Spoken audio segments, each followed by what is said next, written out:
अच्छा, blood pressure कितना होना चाहिए, इस पे बहुत ज़्यादा डिबेट रहती है। बहुत लोगों के क्वेश्चंस होते हैं। बहुत अहम टॉपिक है।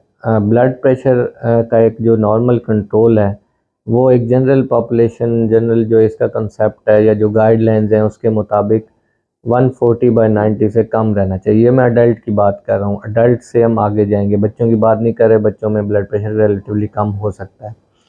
अब इसमें एज के साथ बहुत निग्लिजिबल सी वेरिएशंस हैं। डिफरेंट स्टडीज़ के साथ डिफरेंट टाइम्स पे जो है ना ब्लड प्रेशर की रीडिंग्स डिफरेंट एजेस पे आती रही हैं, लेकिन जनरल कॉन्सेप्ट ये है कि 140/90 से कम होना चाहिए।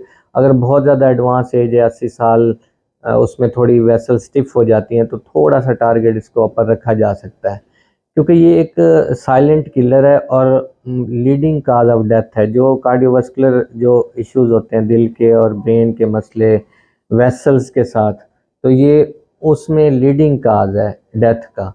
तो इसको साइलेंट किलर इसलिए कहते हैं कि ये खामोश कातिल यूं है कि ये बिल्कुल आराम से जो है ना आपके ऑर्गन्स को डैमेज करता है और उसका हमें अंदाज़ा भी नहीं होता, क्योंकि कई लोगों को ब्लड प्रेशर बढ़ने का पता ही नहीं चलता। डिफरेंट लोग हैं जिनको सर में दर्द होगा, डिजीनेस होगी, कुछ चीज़ें हो सकती हैं, लेकिन काफ़ी सारे मरीज़ ऐसे हैं जिनको पता ही नहीं चलता कि उनका ब्लड प्रेशर ज़्यादा है। इसलिए इसकी स्क्रीनिंग ब्लड प्रेशर बाज़ का चेक भी करा लेना चाहिए, तो बहुत ज़रूरी होता है।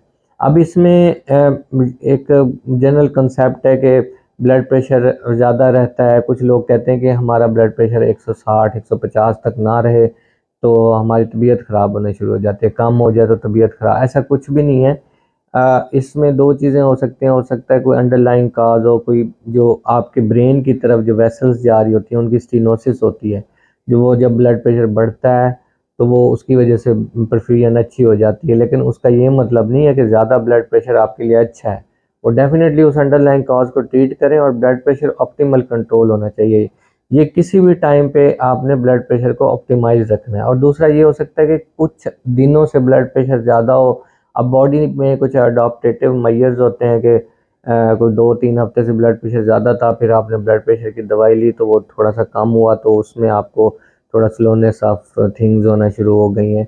तो उसका ये हरगिज़ मतलब नहीं है कि ज़्यादा बीपी रहेगा तो आप ठीक रहेंगे। वो फिर वक्त के साथ साथ वो चीज़ें ठीक हो जाती हैं। अब इसमें मैं आपको नॉर्मल जो टारगेट्स हैं वो बता देता हूँ, और हमने इसको कैसे लेके चलना है वो बताऊँगा। इसलिए आपने सारी वीडियो देखनी है, ताकि एंड तक आपको ये सारी इसकी मेडिसिन जो हम इसमें करते हैं, रेगुलेट करते हैं, वो किस तरह होनी चाहिए। अब पहले नंबर पे ये कि ब्लड प्रेशर बढ़ता कब है। बेसिकली 120/80 जो हम सिस्टोलिक ऊपर वाला बीपी जिसको कहते हैं 120 से कम, और डायस्टोलिक जो 80 है उससे कम होना चाहिए।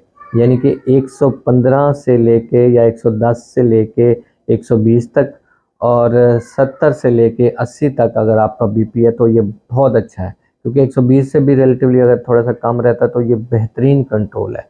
अच्छा, इसमें जो प्री हाइपरटेंशन होगी वो ये होगी कि आपका ब्लड प्रेशर 120 से 129, और जो डायस्टोलिक या लोअर बीपी जिसको नीचे वाला बीपी कहते हैं 70 से 80 तक अगर है, तो इसको हम प्री हाइपरटेंशन कहते हैं। इसी तरह स्टेज 1 जो हाइपरटेंशन है वो इसे 130 से 139 जो ऊपर वाला सिस्टोलिक बीपी है, या अगेन जो है ना वो 80 से 90 या इससे अबव थोड़ा सा होगा। तो ये 2 जो है वो उसमें 140/90 से अगर आपका ब्लड प्रेशर अबव हुआ 180/120, यानी कि ऊपर वाला बीपी 180 और नीचे वाला 120, यहाँ तक अगर आपका ब्लड प्रेशर है तो इसको स्टेज 2 हाइपरटेंशन कहेंगे। और अगर आपका ब्लड प्रेशर 180/120 इससे अबव चला जाता है तो ये हाइपरटेंसिव क्राइसिस हो जाते हैं। इसको हाइपरटेंशन इमरजेंसी कहते हैं या अर्जेंसी कहते हैं। इमरजेंसी और urgency collectively called crisis of hypertension.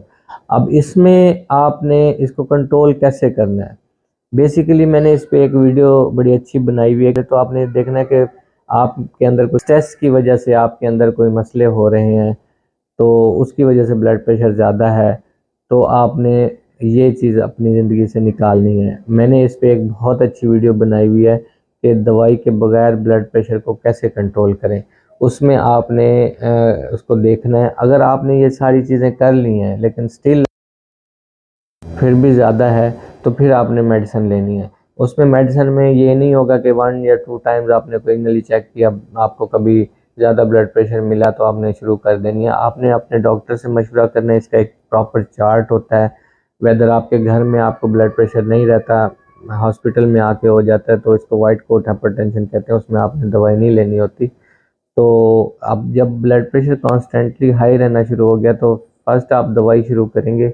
वो यंग एज में, ओल्ड एज में डिफरेंट हो सकती है, डायबिटीज़ के साथ डिफरेंट हो सकती है, आप डायलिसिस पे हैं तो उसमें डिफरेंट हो सकती है।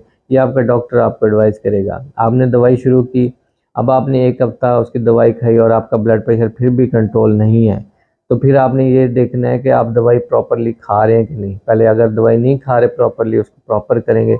अगर फिर भी आपका ब्लड प्रेशर नहीं ठीक रह रहा तो फिर आपका डॉक्टर उसकी डोज़ को मैक्सिमम करेगा।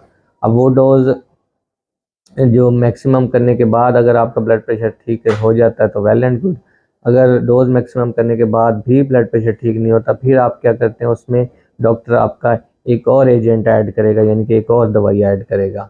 तो उसके साथ फिर वो ब्लड प्रेशर आपका अगर मेंटेन रहता है तो दैट्स गुड, नहीं तो फिर तीसरा एजेंट ऐड।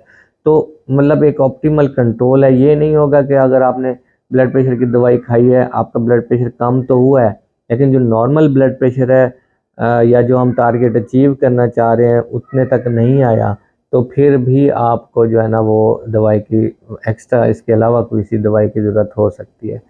तो इसलिए इसमें आपने एक प्रॉपर कंट्रोल रखना है, क्योंकि ये एक साइलेंट किलर है। अपने आप को बचाएं इससे। रेगुलरली स्क्रीनिंग करें, ब्लड प्रेशर को ओकेजनली चेक करें।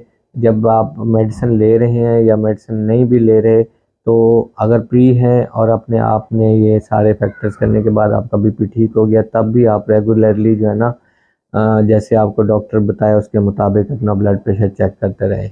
Thank you, hope you got the point.